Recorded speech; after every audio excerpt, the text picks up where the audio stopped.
You're listening to the Pace Radio Network here at paceradio.net. The views expressed by the individuals during this broadcast are their own opinions, and they may not be the same as those of their group or other organizations they may be involved with. All medical advice during our broadcast is not a medical opinion and should be checked with your medical physician. Money, yeah, the money that they spend. Take another look now and take some time for hemp. No cut trees for paper, cause it hurts the environment. Stop deforestation, yeah, it's time for hemp. Oh, an acre of hemp makes 20 barrels of oil. No need for pesticides to poison all our soil. People got no food, they got no clothes, they got no rest. Well, right now it's time for hemp. Well, caught me in the middle of a hit, I guess. Oh my goodness. That's a good bong. I guess it's time for hemp. Woohoo! And welcome to the big broadcast. Before we get too far into the program, please do us all a favor and hit the like and share and subscribe buttons below.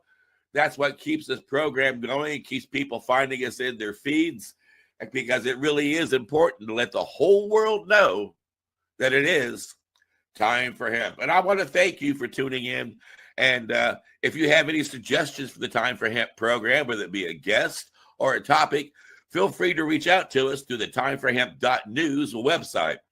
On the program today, we're going to get real medical, we're going to get real serious, and we're going to talk about how wonderful cannabis is when it comes to utilizing it for your health programs and your health needs. And when we have an expert on, it's always exciting. And I know that my joint host, Al Graham, had a chance to meet this gentleman at a Treating Yourself magazine Hemp Fest up in Canada. Al Graham, isn't that right? Yes, it is, Casper. I got to meet Dr. Courtney, our guest today, at the Treating Yourself Expo that was held in Toronto. Was that the same one that I attended?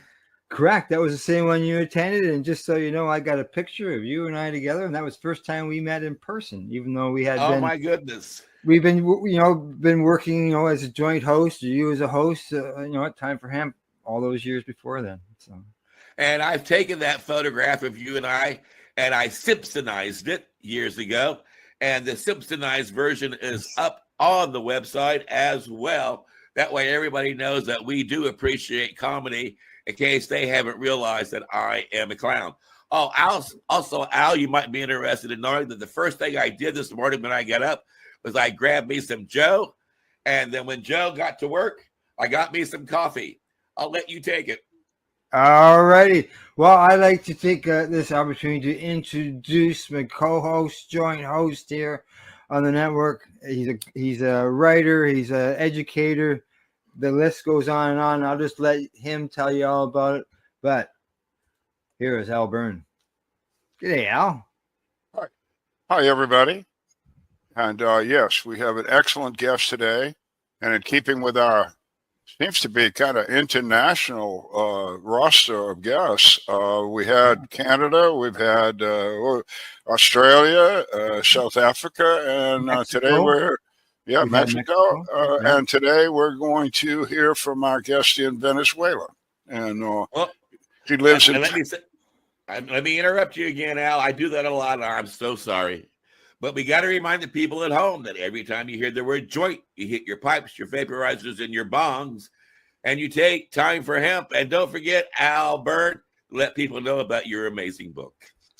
Oh, yeah, I will. And we have to also announce today that Casper Leitch has been honored. I'll let him tell you about it later, but he's going to be a keynote speaker down at a Hemp Fest. How about that? Hemp Fest in Texas. Wow. Things have changed. It really have. But yeah, our guest is down in a beautiful offshore island, Venezuela. I'll let him tell you about it. The book is For Country and Cannabis, and our guest is written about in this book. The book tries to identify people, well, doesn't try. It identifies people that have made a significant contribution to the cannabis issue, especially the medical cannabis issue and issue for veterans, cannabis for veterans. So I concentrated on those two areas, and our guest is involved. And I'm really happy here because this man is going to tell you about cannabis nutrition. Nutrition is essential for health. So it's really a lower level of understanding. You got to know what you're eating and how good it is for you if you're going to be healthy.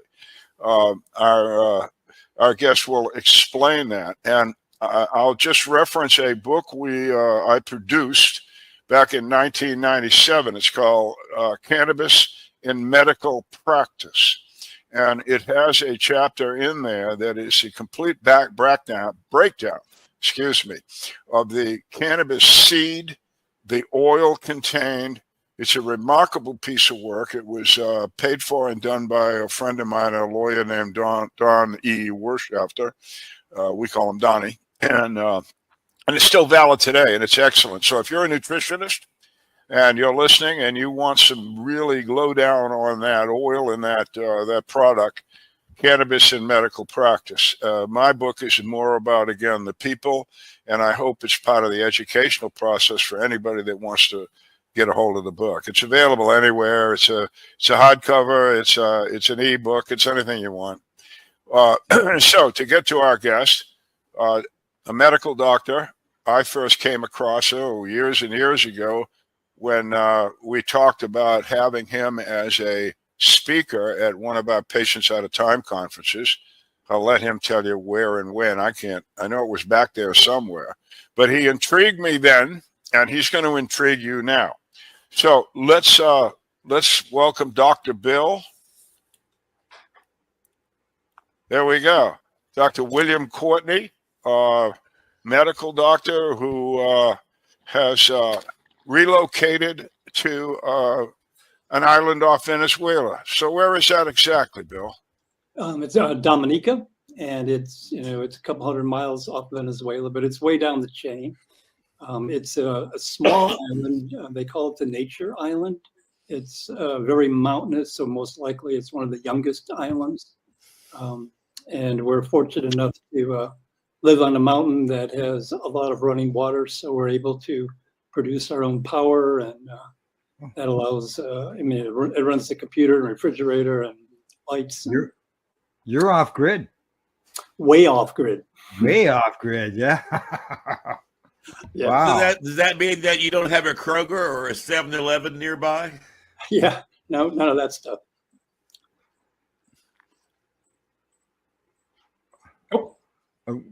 Okay. Yeah. So you down there, I take it. What's it like down there as far as the cannabis end of things?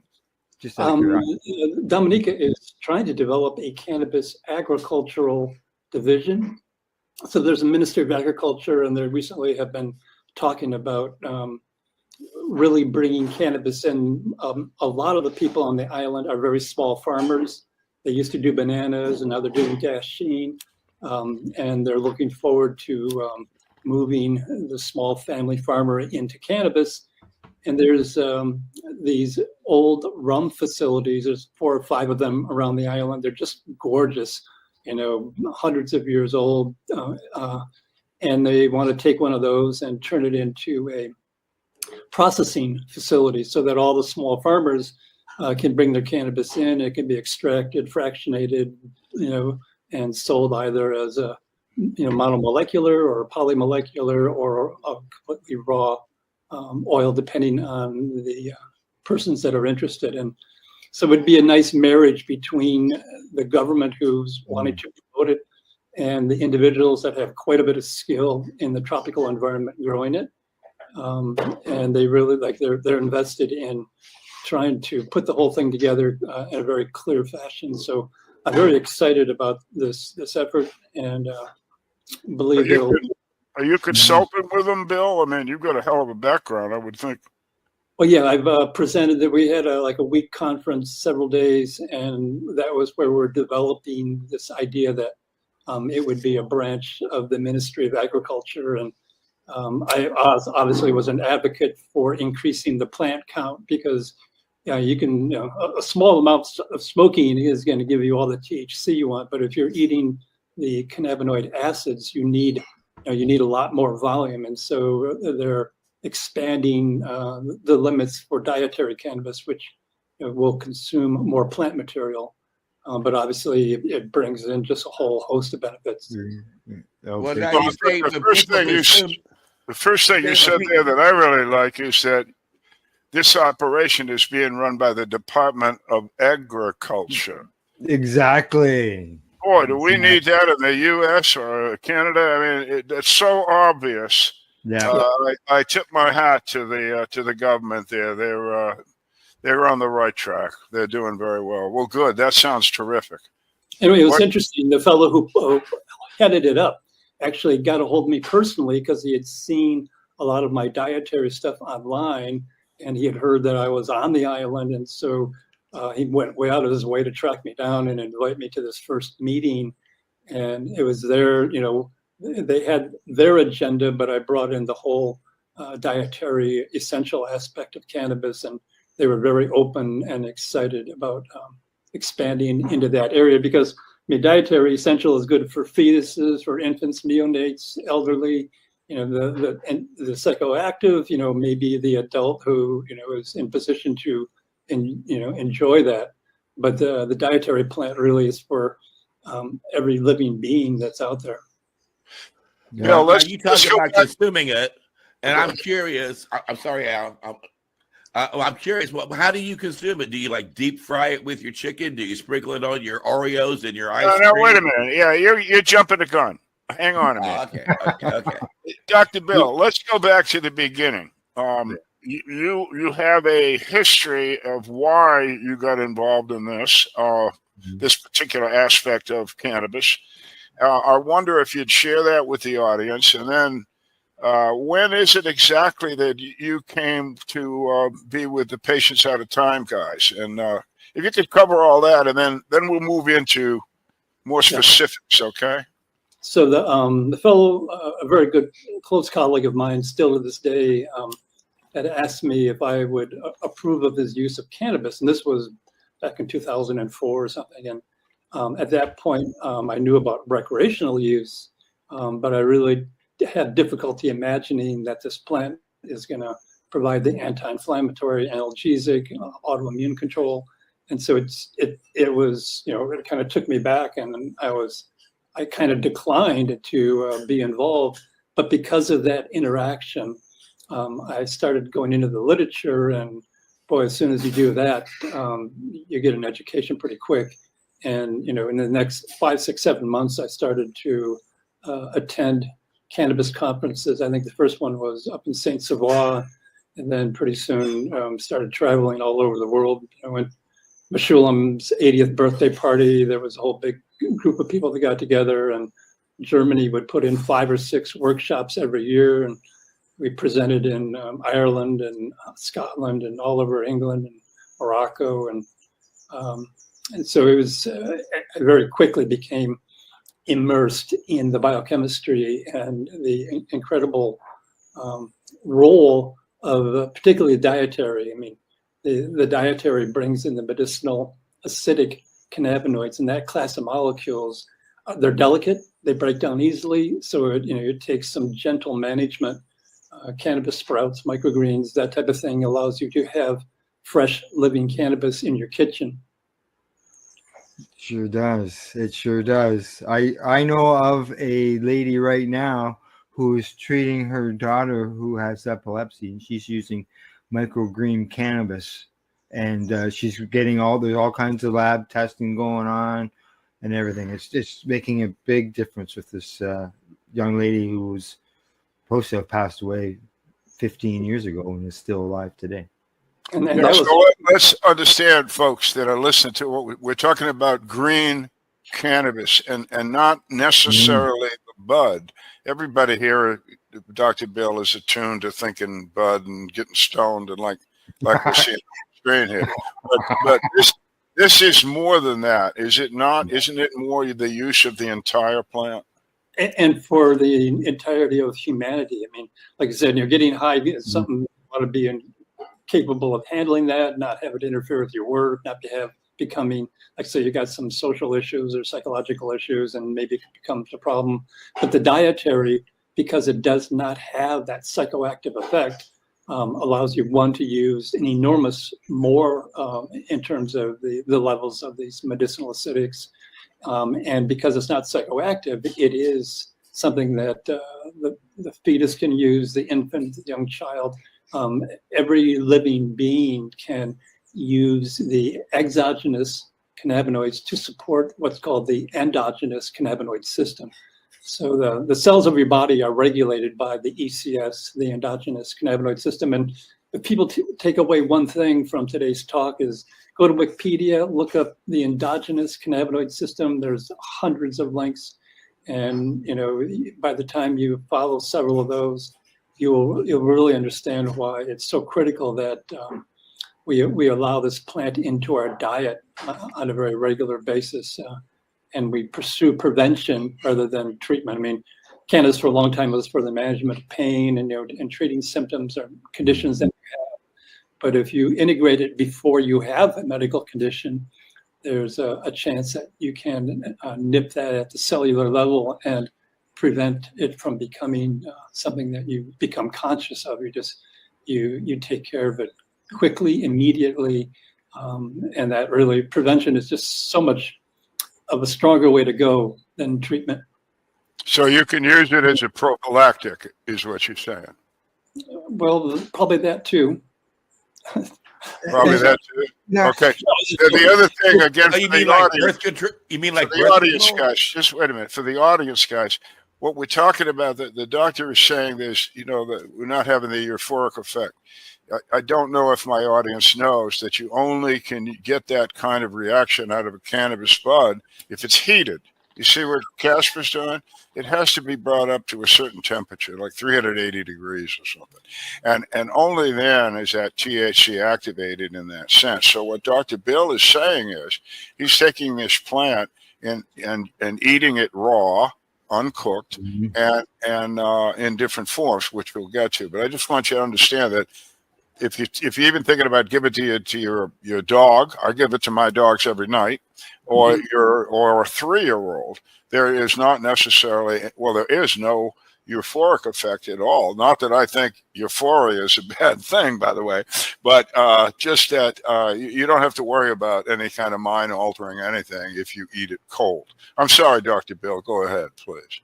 Well, and that's an excellent summary. And once you know that you can blend it, I really like the way banana really covers. I mean, it does have a lot of taste and some texture, but if you mix, you take the leaf. I pinch the stem off because there's a lot of fiber in there, and then you just take the leaf, soak it for a couple hours. It swells up or macerates, and then once they've swollen, then you can blend them into a fruit drink or a vegetable drink.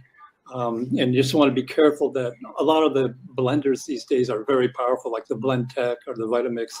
Those are designed to cook soups in the blender. So if you have a very powerful blender, you have to be very conscious that if you're going to make a non-psychoactive cannabis drink, that you don't want to over blend it and cook it. And so if you feel the glass and the glass is warm, that meant, because some people really want to blend it very smooth, like they want to make it for a friend and they want it to be very pleasant. So they want to really blend it so that there's no texture. But if you walk down that path just a little bit too far, you begin to decarboxylate the THC acid. You can end up with a very psychoactive drink. I mean, it'd be like eating 5, 6, 7, 10 brownies, which is more than you recommend at a given moment in time. For most people. You mentioned soak your leaf. What are you soaking that leaf in? You can soak it in water. That's the simplest. You can soak it in hemp milk, which has a lot of protein in the intestine. I mean, hemp milk is a wonderful way to go. You can do it in kefir, which has a lot of flavor. You can get a fruit flavored kefir. So any liquid is fine. Obviously, water is the easiest, cheapest, but the other ones cover the texture and flavor quite a bit. And so lots of times, I really enjoy using the kefirs. When I can get a hold of them. They're a little bit rare on our island here. So, Al, you said it was a prophylactic. Does that mean that when people eat cannabis, they're going to get sterile? That explains why people who smoke pot don't have kids, right? No, I meant prophylactic as a means to possibly put off a bad event or a bad situation. Okay. For instance, you don't know looking at me, but I have my eye here is pretty much all plastic. And for a couple of years, I was blind in that eye. And the very talented surgeon put me back together. And I have 20/15 vision in that eye. I got like a bionic eye. It's incredible. But the point is, when your eye is traumatized, not only did the injury hurt me and mess with me, but you get glaucoma from the intraocular pressure of your eye gets higher to a dangerous level. You go blind, etc. When I first had this injury to my right eye, the surgeon told me that I could expect a glaucoma also in my left eye. And I told him at the time that I was using cannabis, and he said, keep doing it. I think that he thought that it would relax me, which it helped me to do, my anxiety. Obviously, I'm going blind.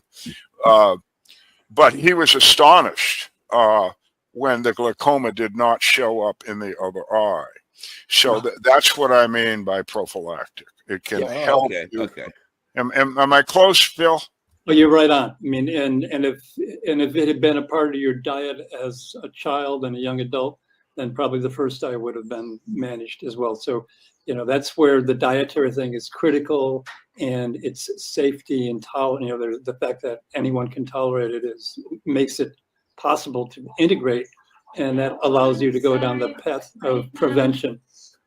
So would you agree then that maybe cannabis prohibition, which prevented human consumption of cannabis or hemp through eating animals or whatever, or plant material, has maybe contributed to things such as autoimmune conditions?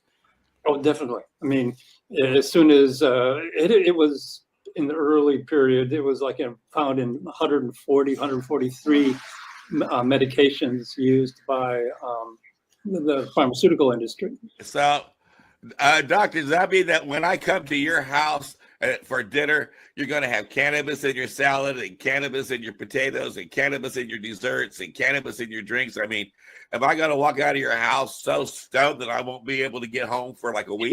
You won't be stoned, but you'll have cannabis in everything you eat. I mean, you can dice it, you can blend it. It's the heat that takes the non-psychoactive THC acid and turns it into the psychoactive THC. So as long as you're not heating it, you're able to consume it, and the more you consume, the better you'll be over time. I mean, it doesn't have an instantaneous effect like smoking, but it does affect the function of cells, the integration of cells, the ability for total body regulation. So when you build it into your diet, you probably don't even reach a plateau for a couple of months. But at that point, your intake will suddenly equal the metabolic loss. And so you'll come into a plateau. If you eat it regularly for several months, then suddenly you'll reach your maximum theoretic level. Depending. So what kind of response does my body give? I mean, I guess eating cannabis makes you live longer and look healthier. I checked your Wikipedia information. It says you're 217. So that must be from all the cannabis that you've consumed, right? Well, 215 was my age, but I had and I'm going for 420. Yeah.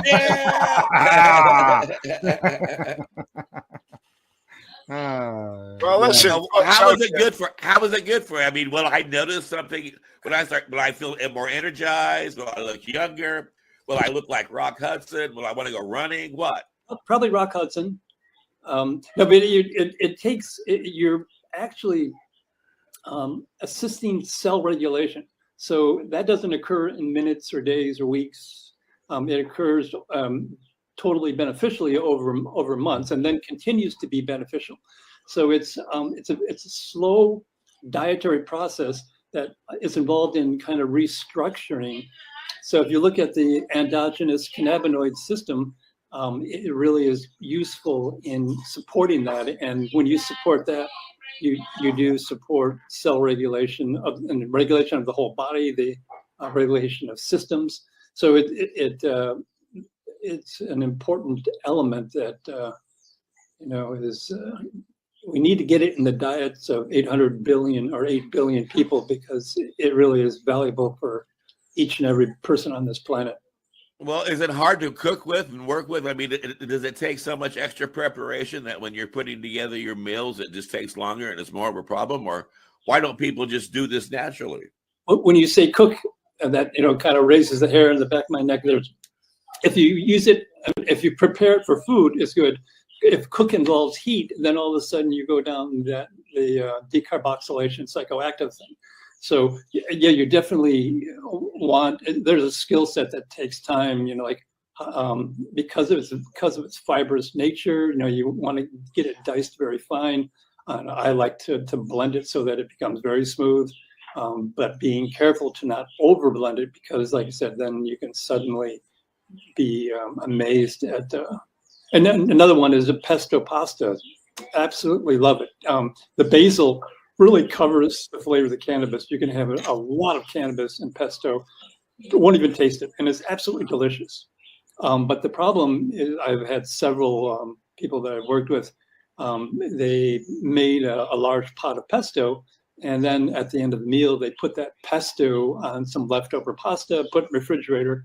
Next day, decided that they're going to heat it for lunch, and they pull it out, put it in the oven for 20 minutes, and suddenly the exact same amount that you had the night before that was non-psychoactive can become quite psychoactive once you heat it for 20 minutes. So the key is the heat. And if there is any, and so if the adult tests it, if they feel the psychoactive, then okay, this can't be on the dinner table with young children and infants and geriatric people like me. So the speed, Dr. Bill, you make a flower out of it or something like that, and if you do you have the same effect? We do drive this. The people that built the place that we live built this absolutely huge dehydrator, because they were producing like 200 candy bars, and they had to dry and temper the cocoa seeds. But I mean, it's huge stainless steel, just the biggest dehydrator, and you can put your fresh cannabis leaf in there, and it'll just pull the moisture out, and the leaves are very, very crumbly, just very dry. And you put them for a second in a blender, and it turns it into a very fine powder. And you can take a tablespoon of that, and you can put it in anything, but you really just always got to be aware that you don't want to put it in something that's hot. I mean, if you can blend it into a drink, you can put it into a salad dressing, you can do all kinds of stuff with it. And it really deals incredibly with the fiber problem of cannabis. I mean, until it's dried and crumbled into a powder, it's gonna put a texture. Like I said, if you can manage that by blending it to make it smooth, as long as you don't over blend it. But once you got the powder and it's not been decarboxylated, it's real easy to put into a cold spaghetti and into a pesto, into a salad dressing, pretty much anywhere you want. Okay, so but the deal is here, folks, again, the doctor said it 5 times, it has to be kept cold from beginning to end. It must remain cold. So even if you sprinkle it on hot food, you could have just messed it up. Cold. Not so much. You can put just a little transient heat on hot food. It's not so much an issue. But if you if you had a bunch left over and you mix, like I said, and you make a pesto sauce, and you put it in the refrigerator, and then you want to reheat it, and you reheat it for 10, 20 minutes, then you'll have a noticeable decarboxylation. But if you can sprinkle it on warm food and it's not going to decarboxylate. So you could do it just like sprinkling cheese on spaghetti. You could sprinkle some of that on your spaghetti sauce. You put Okay. Well, that's cool. All right. Yeah. Well, now giving it to infants, do you put it in the formula? I mean, because you said it has to be kind of like thick. You don't want to blend it too much. Generally, Go ahead. Generally, the mother's eating it and passing it on through breast milk. Yeah. You can, if they're taking a bottle, you can blend it, but that's where you'd want the very fine powder and mix it in with whatever type of milk that they're consuming. And so it's as long as it's not been heated, it's not psychoactive. But always test it. Like if it's something new that you're trying. Have the adult who knows take a teaspoon and let it go 10, 15 minutes, and if there is no effect, then okay. In fact, there has not been any inadvertent decarboxylation along the way. Now you said that you also like to use banana and I think coconut was another one to kind of like hide the flavor. Yeah. But my curiosity is, when you add this to your foods, does this just normally mess up your food? Does it normally just make your food taste nasty? I mean, it's if there's some kind of a sauce or flavor, if there's some flavor to the food, it's not going to affect it. If you're going to maybe put it on pasta all by itself, and so all you would have is cannabis powder, then there would be a flavor. But if there's anything else that's going on, the flavor just blends in, and it's. Really? So if you did that on your spaghetti, it wouldn't be as if you got all of a sudden you're tasting chlorophyll. Yeah. No.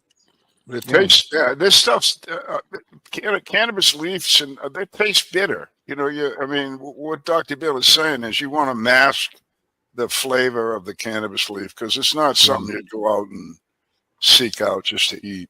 But if you take the cannabis down in Jamaica, they have the locals, at least the Rastafarian folks down there, the mothers, who are called roots daughters down there in Jamaica that use cannabis. They give their infant, Dr. Bill, at birth, a cannabis tea. So what's this tea thing? Is it simply if it's tea, it's probably been heated, so it's going to have a mild psychoactive depending on the strength. And so if the child's irritable, or it's a strange new world, or they're emotional, and then you're using it in a kind of more of a sedative fashion. If it's raw, then there is no sedation, and so the child could still be upset and irritable. And so if it's a heated product, then you titrate its strength, and you allow the child to kind of calm down, if you will. Okay, so I'm sure it's way diluted. And I was just wondering whether you would interpret that as a nutritional additive at birth, and you've defined it as a sedative, pain control, or whatever little babies feel. None of us remember. Yeah, but if the mother's eating a lot of it and it's into their breast milk, and if you blend it into their milk without heating it, without cooking it, then they are ingesting it directly. Yeah, or if the mother has it as part of her diet during pregnancy, that brings another question up. Let's go to mother's milk, because we're talking nutrition here for infants even. So mother's milk has cannabinoids in it.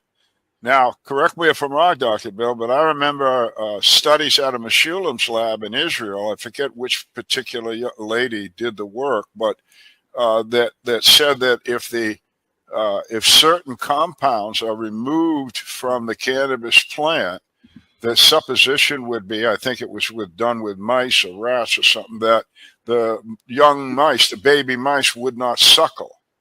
And then the return of those compounds to the milk, the babies survived. So am I right? You remember all that stuff? I don't. I think Esther Fried was the one who was involved in that. Yes, Esther Fried, yes. They were extracting elements from the cannabis or from the, what were they extracting again? That I don't remember. I forget how she did it, but they ended up with somehow they ended up in taking a particular compound or compounds out, and I think it might have been the THC even, and the little mice just stopped suckling and died. And I recall that. So her supposition at the conference was that if you really want to take care of your baby, make sure you have breast milk that has cannabinoids in it. So that brings me to the next question. Let's say I have people that I know very well that don't eat cannabis, including me, but I smoke a lot of it. By smoking a lot of it, would a female necessarily end up with that in her milk? Yeah, correct, definitely. Yeah. Yes. And if they're smoking it, they're going to be getting the decarboxylated THC acid, so they'll be getting THC, right? And that in that milk that you were talking about, otherwise that is going to have an effect on the infant, which could be calming. If the infant is a little bit irritable and responsive to the environment, it could help calm the child. But that's an area that I have not. I know Kristen. We used to do a lot of conferences together with young children, which we were nursing, and there was a lot of questions and concern about our babies being able to access it, and Kristen has written articles in that area where it's kind of I gotta point out Melanie Dreyer. You know Melanie. Yeah. Dr. Melanie Dreyer is one of the more famous nurses in the world, and she started out her career working for the federal government. They sent her to Jamaica. That's how I learned about Root's daughters from Melanie. But they sent her to Jamaica, and she studied just that effect, that she had a group of women down there who had young infants all the way to, I think she studied them up to 12 years old. They just followed the progress for those years. And those mothers did not use cannabis. The Root's daughters, the Rastafarian mothers, smoked cannabis all day long. And, of course, breastfed. And what we found was that there was no negative to that. In fact, the children that are now children of the Root's daughter's mother did just a little bit better in almost all child categories. Just not a hell of a lot, but a little bit.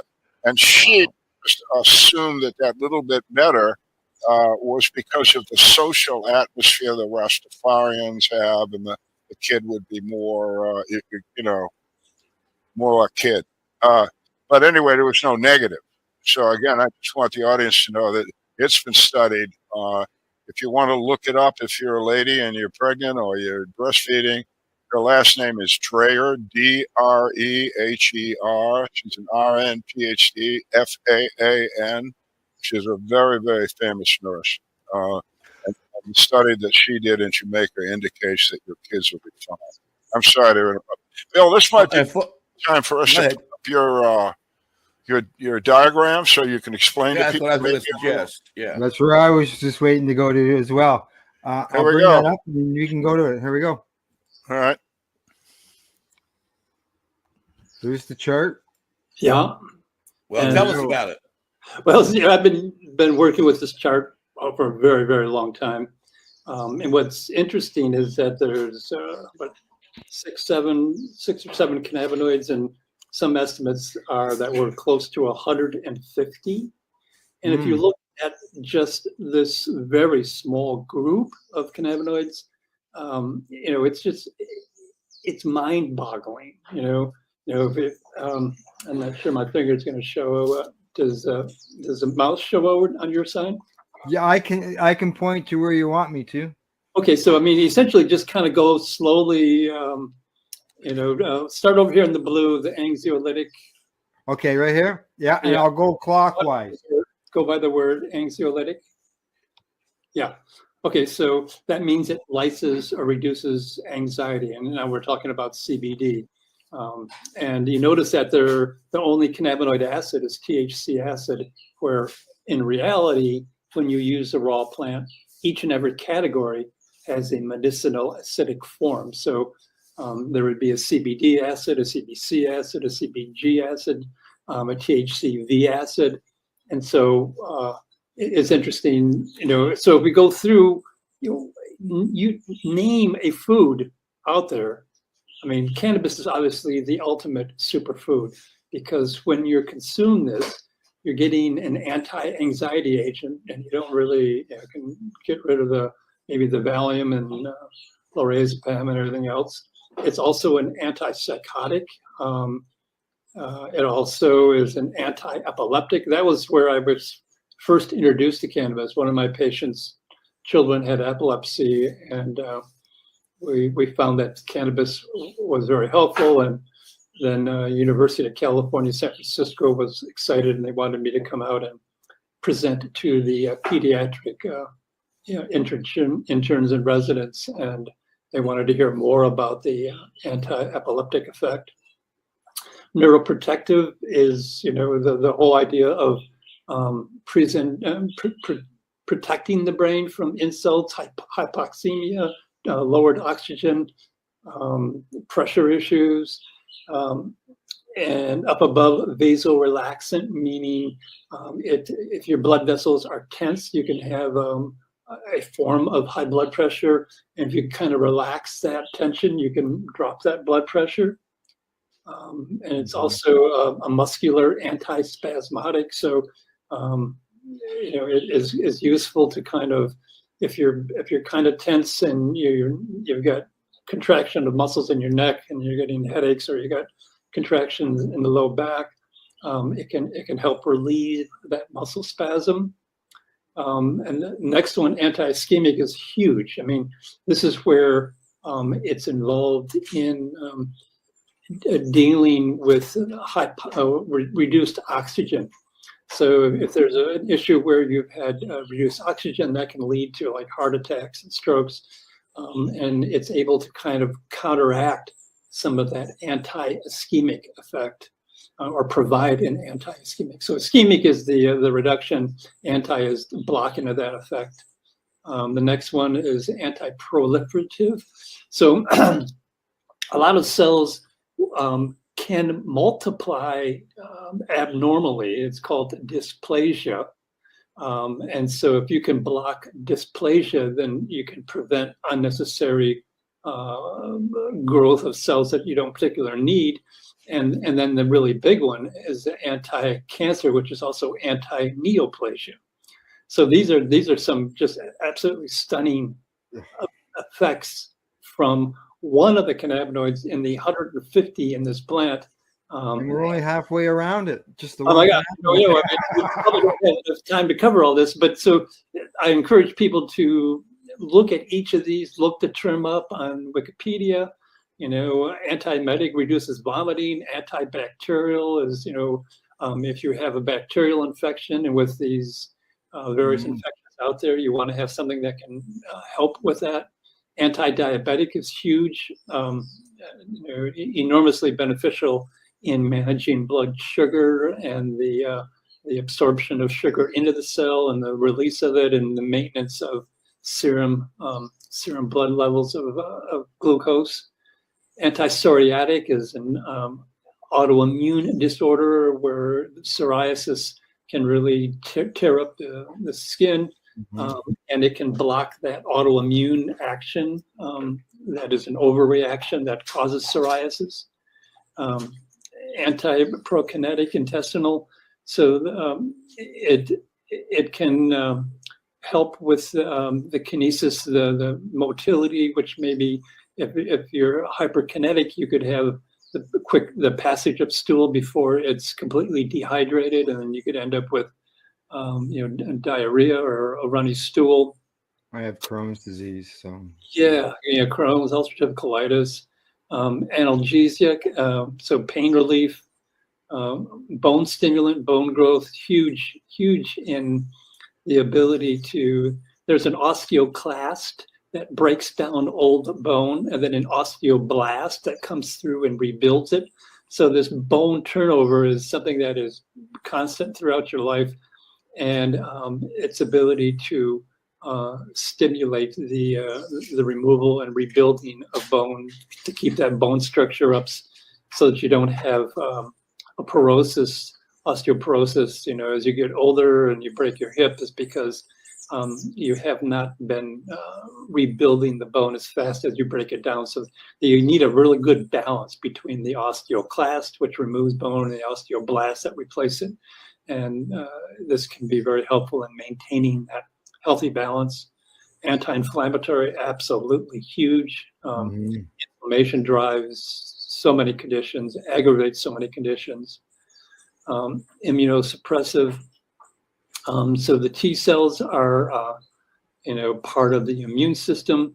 There's actually one cell called the antigen presenting cell, APC. It's a large white blood cell, a macrophage, and it's monitoring for abnormal growth. So if it sees a little bit of abnormal growth, which could be a dysplasia, what it does is it will actually bite the antigenic surface marker off of the aberrant cell and then present that to the local lymph node, which then mounts a response. And the T cells, T killer, T helper, T regulatory, the whole system, antibodies, they all go out and are involved in removing that aberrant cell. And so if you can prevent dysplasia, then you're one step ahead of having to deal with neoplasia, which is cancer. But say you didn't use cannabis all your life and you suddenly developed, bone cancer, breast cancer, any type of cancer, it can, at that late date, complement your immune system's ability to kind of get it geared up to identify the abnormal cell and mount the response to destroy and remove it from your body. So it really is a huge benefit if that happens to be problems you're struggling with. Yeah, I can see that, and because when I used to hand out this card, people would ask me about that. What's this immune suppressive part of it all? And it's generally, if you have an overactive, if you have a hyperactive, if you have autoimmune disorders, it can help suppress an immune system that has become overactive. They call it autotoxis horribilis. I mean, that's where you have self-assault by your immune system, and obviously that is not beneficial, and you want to regulate that, downregulate that, so that you don't end up, causing a lot of immune conditions by an overactive immune system.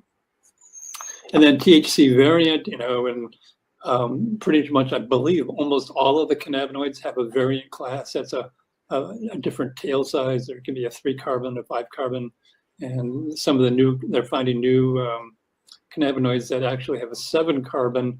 And what's interesting is that I think the 7-carbon tail is like 10 times more active than the 5-carbon. So there's really strong benefits from some of these unusual cannabinoids that we're beginning to locate in the body. And here you see it's anorectic, it's a bone stimulant to once again rebuild that bone that's broken down. Anti-epileptic, so you'll see anti-epileptic in a number of places. A lot of these cannabinoids can contribute. And once again, anti-proliferative. So if you have 3 or 4 different elements that are anti-proliferative, you can see how that benefit can really kind of become more robust, because you're attaching the ability to stop unneeded multiplication of cells by the use of several molecules rather than a single one. Antibacterial, we've seen that a lot. Bone stimulant, we've seen that a lot. And so, as we move into CBC, it's got that whole same class. It's anti-proliferative, antimicrobial, bone stimulant, anti-inflammatory, analgesic, pain control. And here we got the light blue anti-proliferative. And I don't even see what particular cannabinoid that is, but probably we can track that down if we had to. And then THC acid, antispasmodic, anti-proliferative again, and the CBD variant bone stimulant.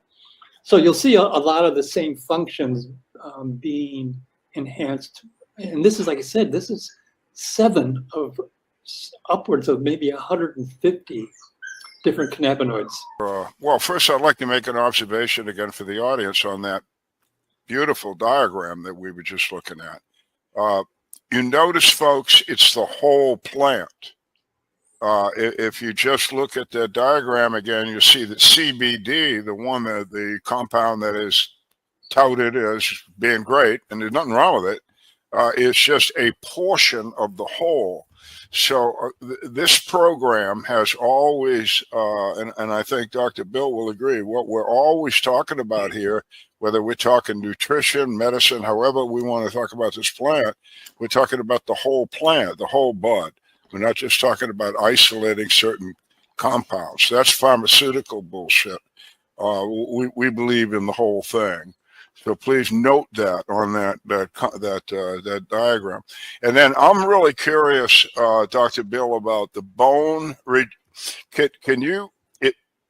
Can I say that if you use cannabis appropriately, the bones will regenerate or simply not deteriorate? I believe there's regeneration. I haven't seen the research, but I know it facilitates the bone turnover. So the bone is under a very active ongoing process where the osteoclast will remove old bone, then the osteoblast comes behind it and lays down new bone. So you're constantly rebuilding. And in part, like say maybe you've had an accident or there's an issue that you're shifting weight in your body or your posture or whatever, it will come in and see where the stresses are and reinforce an area that may be experiencing increased stress. Wow.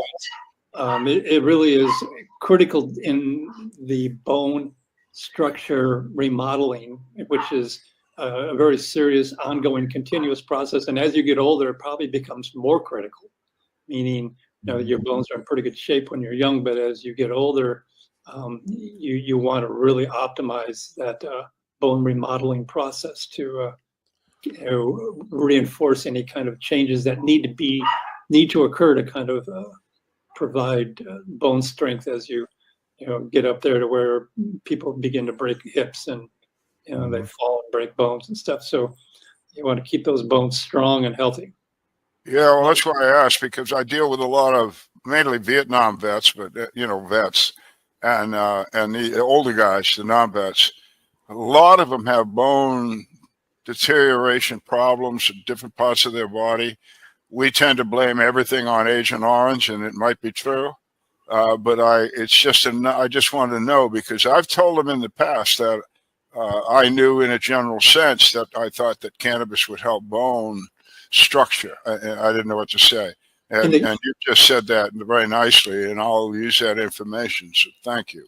And then, with the Vietnam vet, they're looking for the psychological horror and terror of having gone through that. And, so they're using generally THC to kind of create some distance and space from the psychological trauma of having gone through that process. But we're talking about, kicking it up from the heated version, which decarboxylates all the medicinal acidic cannabinoids. So when you are smoking it, you take CBD acid and you break it down, CBC acid and break it down, CBN acid and break it down, THC acid and break it down, which is why you're heating it. It's just for that one cannabinoid. But at the same time, you're removing the medicinal acidics. And there was an excellent paper out of Oregon State University. I would like to get that link over to you guys, because they were looking at, I think it's CBG acid and CBD acid, just two of the medicinal acidics, and they were finding a marked ability to affect viral attachment to the cell and then viral entry. And that type of activity could be critical if, this, H5N1 blows up, or, viruses will, forever are going to be a part of our life. and the ability to mitigate pathologic attachment and entry and having problems could be one of the strongest benefits of the medicinal acidics. And once you heat the plant, you're just blowing off that whole beneficial aspect. So You don't get anything at all. Over the counter. What do you think about the over the counter CBD gummy bears, hemp oils, or the infused cannabis drinks that you can buy? What do you think about all that stuff that's being sold across the counter? I don't think God needed a lot of help. I think there's this plant out there that it's 34 million years of collateral evolution. Humans and this plant exchanged genetic evolution together, and so the plant, the raw living plant, is how every other animal uses it. Humans are the only one that turn it into an oil or isolate CBD or modify it, bake it, saute it, whatever they want to do. So when you move to consuming the living raw plant, you're not making a nod to, okay, this is how every other animal, hundreds of millions of species, use this plant. Maybe there's something there that I'm not going to fix through my pursuit of managing the psychological or physical pain by decarboxylating all of the medicinal acidics. So I encourage people, if you just go to, I think the United States has a patent on the medicinal acidic cannabinoids. Wow. Very, very powerful. The Department of Health and Human Services, I believe. They're a very potent class, but they're delicate. And so that's where, if you're using the living plant and not cooking it when you blend it, for palatability, you're going to end up with a lot of benefit from the whole plant. That is. So I'm gonna ask the obvious. So we should be feeding cannabis in some fashion, seeds, leaves, the whole thing, to our pigs, to our chickens, to our beef. Everything. Right. Yeah. And then, I mean, we're all nodding our head. I mean, that's why I say I'm asking the obvious. So, but anyway, I want the doctor's opinion. So I eat my cow my steer that I've had grass-fed beef, and I subsidize it with all kinds of hemp seed and hemp leaves, and then I butcher it and I eat it. Am I getting that cannabis benefit out of that meat? I don't have a research paper to show that, but it would be my firm belief that their healthy use of that plant, even if it just allowed them to have healthier protein and less inflammatory side effects. I mean, if you keep the animal's health up, that's going to affect the quality of the meat, and that's and the possibility that if they're grazing and consuming cannabis regularly, that there's likely to be elements in that meat that are over and above. I would assume there is, but I'd like to see the research showing that. But that would be my null hypothesis. Yeah, well, I know what I'm asking because I've talked to these guys and I want to get this on our show, at least pieces of it. There's a little video called Reefer Roasters, and I'll shorten it up. But a friend of mine got some chicks, had it fed on hemp seeds until they were frozen. We took them to Washington, D.C. We put them in the DEA's first chicken barbecue cook-off contest, and we won. And the most interesting thing in the little video, I believe, to just back you up, Dr. Bill, before we could serve this food, it had to be inspected by food inspectors, government food inspectors. And let me tell you about this, people. These guys don't fool around. And if they say I don't like that, it ain't going nowhere. I know a lot of people in beef processing, and they are serious men and women. Anyway, the guy comes up, He's out of typecasting, and right out of the movie. He's got a ball cap, and he's got a shirt on, and he's got jeans with that have been pressed, and everything sparkles. He's got the clipboard, right? I mean, he's like, I want to see some chicken. So we get him a chicken. He looks at the chicken. This is all online, and he looks at the guy that did all this work, and he says, "Where'd you get this chicken?" And Skippy tells him what he did. And he said, "I've been doing this some 30 years. That's the best looking piece of chicken I've ever seen." Maybe the hair stand up on my arm. I'll just put that out there. Yeah, no, I hear you, and we don't have hard, detailed science literature to support it, but I certainly believe that it's there, and that type of anecdotal evidence should shape the research specifically to help us identify why it's being identified as useful. Yeah, well, it is anecdotal, of course, but it's DEA anecdotal. We won.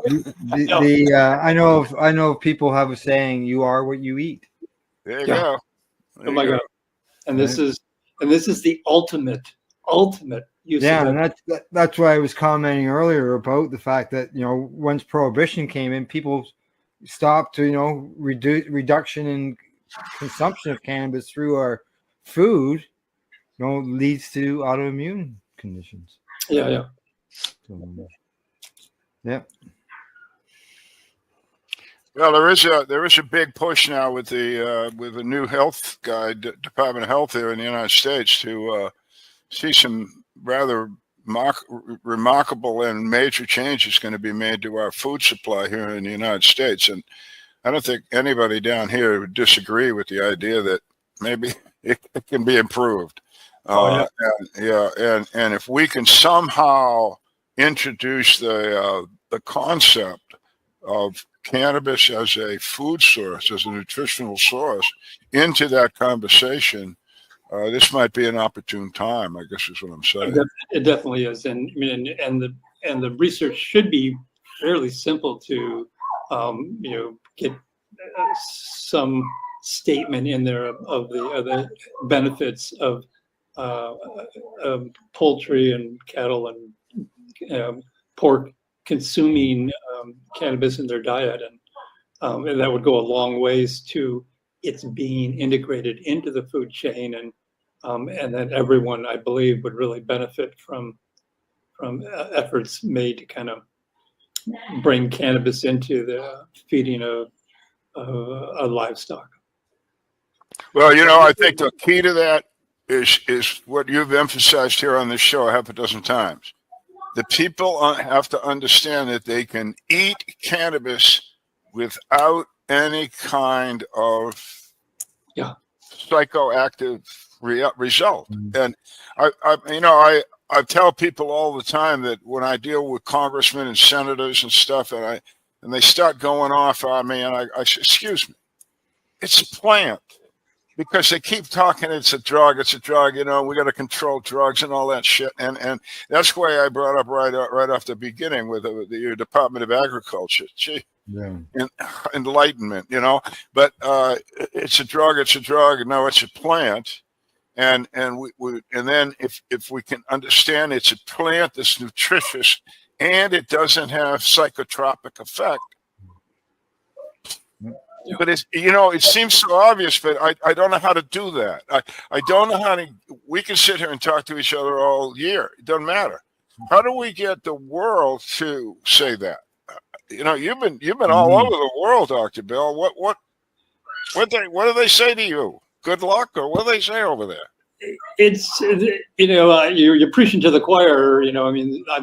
I'm speaking to people that are excited about cannabis, and we sit there and kind of make ourselves feel good. But the pharmaceutical industry does not want prevention kind of running away with the profits, and they are going to call the shots, and they're going to emphasize what they want. And we're out there saying, "Oh, we should integrate this into our food so that everyone gets healthy." And they go, "Well, I don't make a lot of money on health. I make a lot of money on treating disease." And so you should support the pharmaceutical companies because that's what they're there for, to kill us. To help us.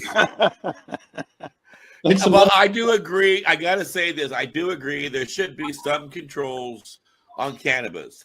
As an example, I control how much cannabis I put into my pipe. I control who smokes it. And I control who leaves my house with it. And I control how much comes into my house for it. So, yeah, there should be some controls. I agree with that. And we're down to our last few minutes. If it's not heated, it does not have any. There is no drawback. It's like it's like, you know, it's a vegetable. I think is what the term you've used in the past. It's a dietary essential vegetable. I mean, it's like there's no living plant that you can consume that is as important and health supportive than this plant. None. There's not even a close second. Wow.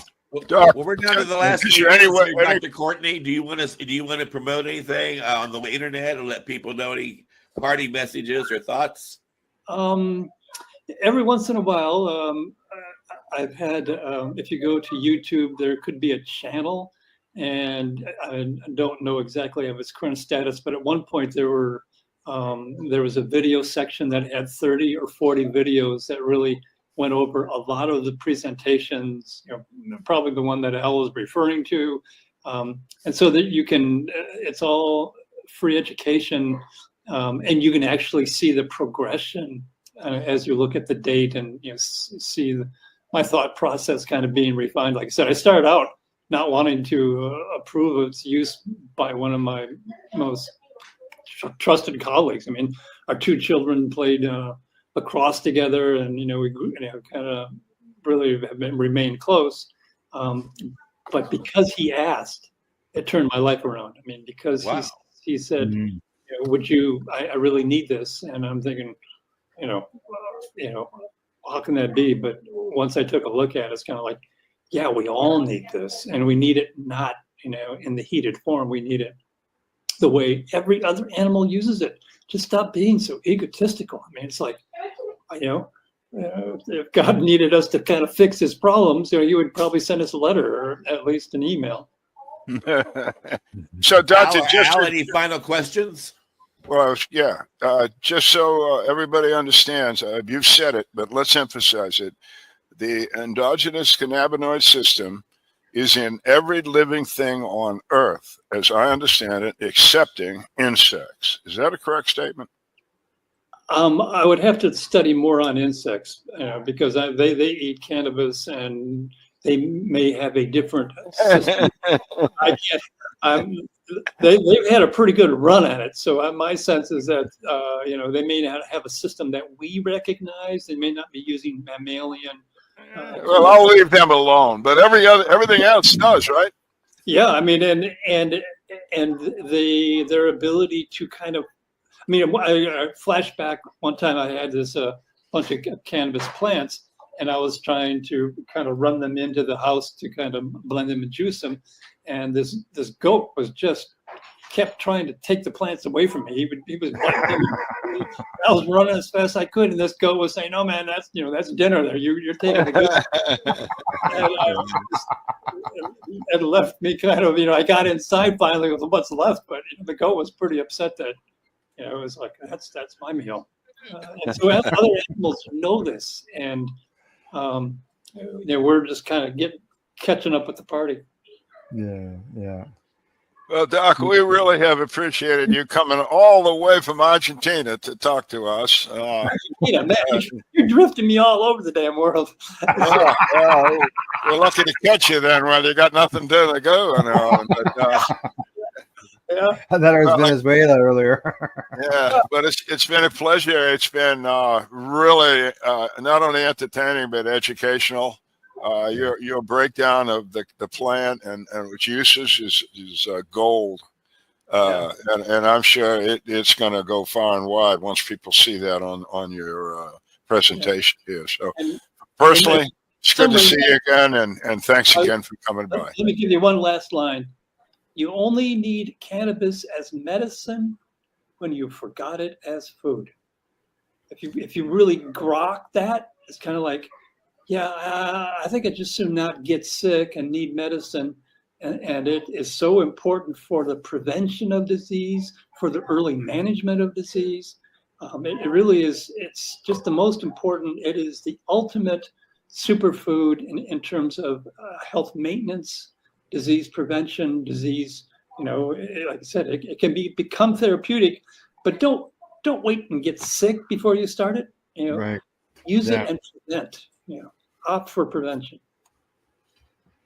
Exactly. Get it in your body now. Yeah, get in now, and don't worry about it. Then, in order to help with that, my last question will be to you. You mentioned at the very beginning, we talked about nutrition and all that and eating it, about turning it into a powder. Can you just quickly go over that process one more time? Like I said, right, that place I ended up moving into had this enormous dehydrator. And you can buy a little 9-tray dehydrator, that runs on a light bulb, and you can build one on your own. Pretty simple if you got a light bulb. And you just, you get these trays and you just sprinkle the leaf on there, and that very slow heat from the lamp will dehydrate it without decarboxylating it. And the leaves will become very crunchy, and you just rub them with your fingers and they turn into a fine powder.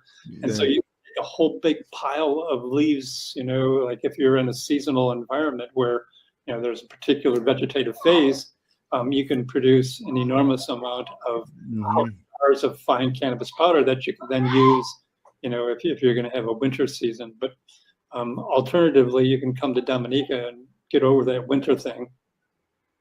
I would like to do that. I'm getting to that age. Yeah.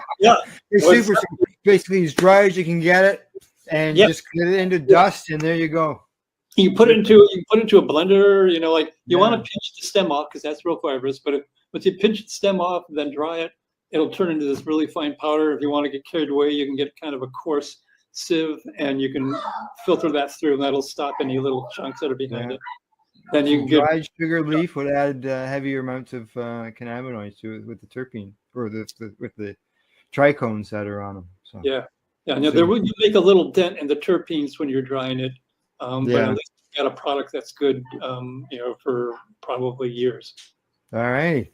Okay. Test that out. Dr. Courtney, I have really enjoyed having you on as a guest. I consider you to be a very brilliant mind, and I have learned a lot, and I'm sure my audience has as well. We'd love to have you back as a guest in the future to share even more of what's inside that brain of yours, and take time for hemp with us. Al Graham, you do a groovy radio broadcast up there in Canada, right? Is that pronounced it Canada? Canada. And, Canada. And I understand that you translate it into English, right? So people in America can enjoy it as well. Is that how it works? Yes. Tell us about it. People can catch the Pace Radio Network at paceradio.net, where we cover cannabis as well as psychedelics. And if you want any information on Dr. William Courtney, if you go to the pace-online.ca website, click on researchers, you will find Dr. Courtney listed there with his search engines as well as YouTube links where you can see his stuff. I've been following you for a while, Doctor. So it was a pleasure to meet you and talk with you. Excellent. Amazing. And Al Graham, we love you here a lot on the big broadcast. You really make it fly. And we do appreciate all that you do. Al Byrne, you've got a groovy book again. Let people know how they can pick it up so they can educate themselves about the cannabis movement. For Country and Cannabis came out about 18 months ago. Anywhere, Apple Books, Amazon. It's a book. It's an ebook. It's around for you. It's got a lot of good reviews. I find that most of the people that come back and say something to me about the book is that some of them have read it 2 or 3 times, and they say there's just so much information in that book, and boy, I like hearing that, because I wrote it to let the history book be there. You can contest it or not, but I did the best to go back 40 years and figure out how we got here today, and who did it. and then along the way, I have a lot of information about how to use cannabis medically, or how people found out about this particular aspect of it, how the endocannabinoid system was found in the first place. The University of Indiana, do you know that? So there's a lot in there. I hope people enjoy it, and especially, if you do have a good rapport with your librarian or something, say, hey, I'll just brag up a little bit, Doctor. You may be just have been included in a really big time history deal. Time for Hemp, as we've talked many times, has this gigantic archive of really wonderful discussions with all kinds of folks, just like we had today, hundreds of them. Covering any number of different subjects. And we have been looking to donate that historical archive to some institution that would preserve it and spread the information in it in a bigger world. And I'm not going to tell you who that is, but we are actively negotiating, and they are interested as hell. They really think that what has been accomplished by Casper and Al is worthy of institution type of research facility dealing with the cannabis plant and all of the ramifications around it. The legal, the political, the medical, the whatever. So we're bragging a little bit. So you want to keep watching this show, because evidently we're worth it. Excellent. I would have to concur. I think you guys are doing an amazing job, and I'm glad someone has the ability to put it all together. And anytime you want me to come along and blather, just let me know. Thank you so much. And thank you, Al Byrne, for the kind words about the archives here on the big broadcast. And Al is right. We have a lot of knowledge that you can find in there, and we are still growing. And I am blessed to have Al Byrne as part of my Time for Hemp family. He keeps me grounded, and he keeps me focused, and he does keep me motivated. And I'm so blessed for both my Als here on the Time for Hemp broadcasting. They are part of my family. And I'm going to be experiencing more members of my family on Memorial Day weekend, as Al Byrne alluded to at the beginning of the big broadcast.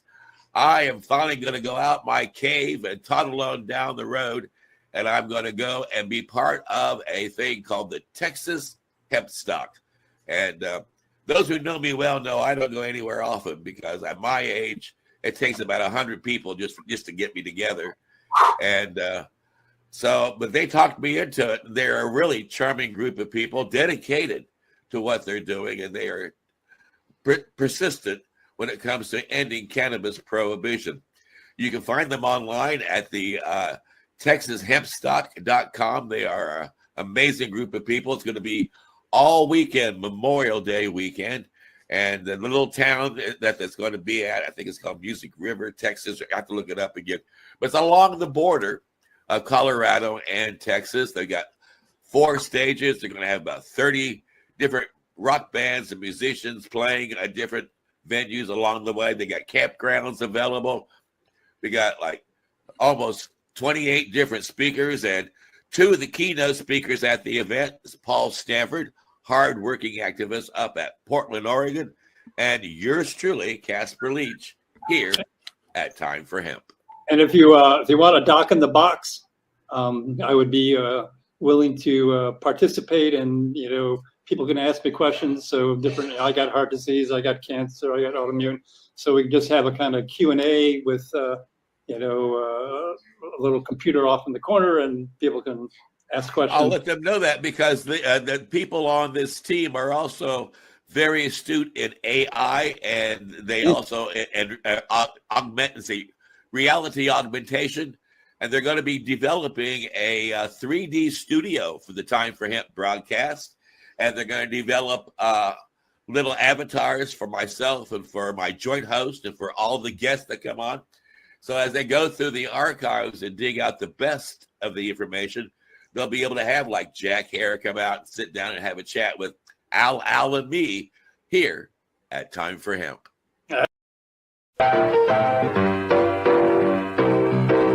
Look at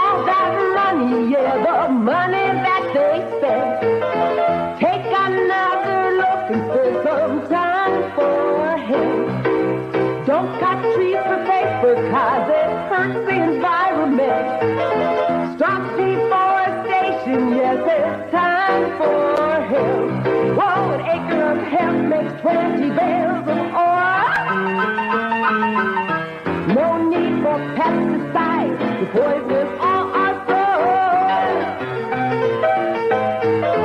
People got no food, they got no clothes, they got no rest. Well, time for hemp! Yeah! Time for Hemp is a Pace Radio Network content provider. You're listening to the Pace Radio Network here at paceradio.net. The opinions of the individuals during this broadcast are their own, and may not be the opinions of their group or other organizations they may be involved with. All medical advice during our broadcast is not a medical opinion and should be checked with your medical physician. Enjoy the buzz of legalization with Campbellford Lifestyle Shop. From lights to plant nutrients, books, consumption accessories, and more, we've got all your basics to grow or consume cannabis. Visit our info center or take a look at our piercing services and body jewelry, now available in-store through Campbellford Lifestyle Shop, 17 Bridge Street West, Campbellford. Limestone City Hydroponics is Kingston, Ontario's hydroponics shop. Take your growing to the next level and create the optimal environment with a tent kit, or maximize your yield with an ebb and flow flood table kit. Either way, Limestone City Hydroponics has more sizes and options to fit your needs. Are you looking for the power of the sun that adapts to your budget? Then look no further, as they have professional grow lighting. They have indoor grow systems that are easy and cost effective, with many options to fit your living space and lifestyle. Cultivate your growing potential. We have everything you need to succeed. And if you can't make it to the store, they offer local delivery to the greater Kingston area.